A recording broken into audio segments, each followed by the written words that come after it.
If your car radio looks like it's asking for a secret code, you're not alone. First, check your car's manual. Sometimes the code is printed right there on a sticker. No luck? No problem. Next, try looking in your glove box. Manufacturers often hide the code on a card or sticker in there. Still nothing? All right, don't give up. Find your car's VIN number, usually located on the dashboard or inside the driver's door frame. You'll need this.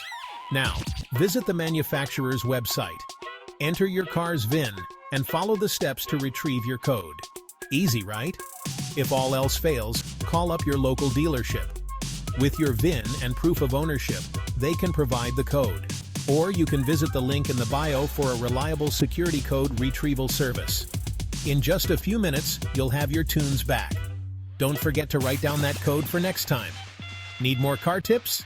Hit that like and subscribe button.